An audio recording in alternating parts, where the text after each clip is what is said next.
Hey guys, continuing Iamblichus' Exhortation to Philosophy. Now we're moving on to chapter 20. And this chapter, Iamblichus says, he's going to give us counsels on right living, tips and advice on how to live rightly in terms of leading a philosophical life. And he begins by saying one should practice piety. He says, and the goal of this is that for the worshipper, if the worshipper practices piety, the worshipper must become like the worshipped. Then we're practicing piety. Becoming like the worshipped means becoming alike and similar to the worship, to the one that we worship. Then Iamblichus says, for this to work, one needs to live virtuously. That will allow the person one of the most important tasks, which is to speak truth. So when we practice piety, this type of living, we have to speak the truth, Iamblichus says. And we have to know and abide by the laws. And developing virtue helps us do those things. And he says to speak the truth not only about human things, but also about godly and spiritual things. He says to develop virtue, to be able to do those things, to be able to practice piety properly, we need philosophy, because philosophy will teach us how to develop virtue. This is what he says in the first couple of paragraphs. So as I see this makes sense. When we talk about worshipping, we're not talking just about some form,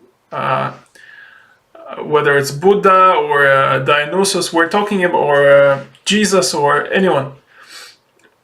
We're talking about what those energies represent.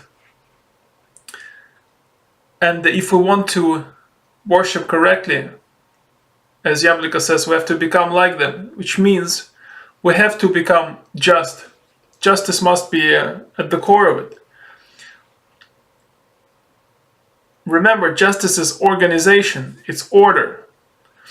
Those things order the existence of everything else.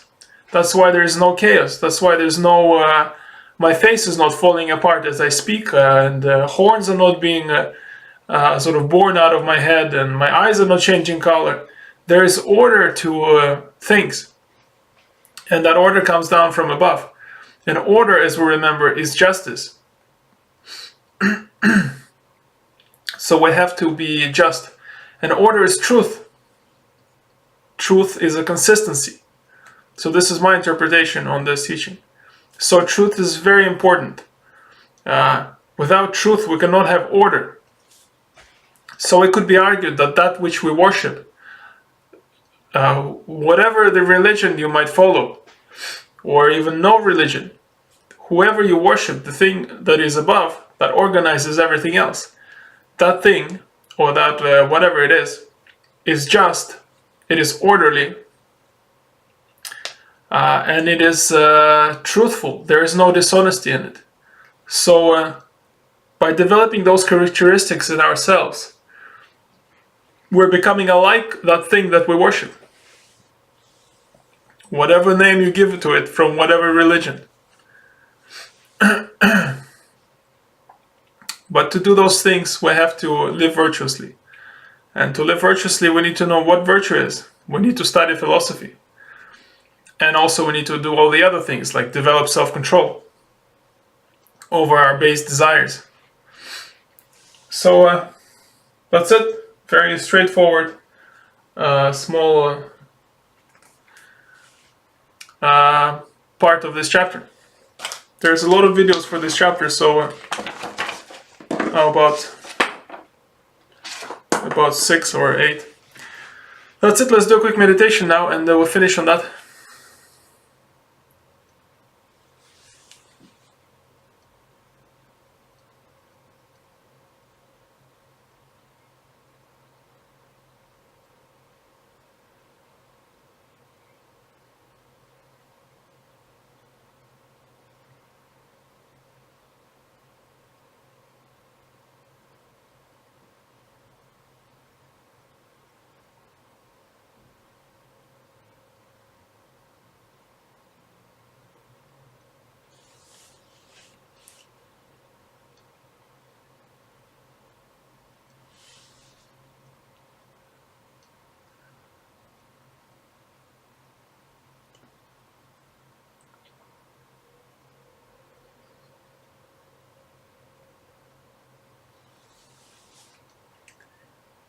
Okay, thank you guys. If YouTube shows a video now, please click on it to keep watching this channel.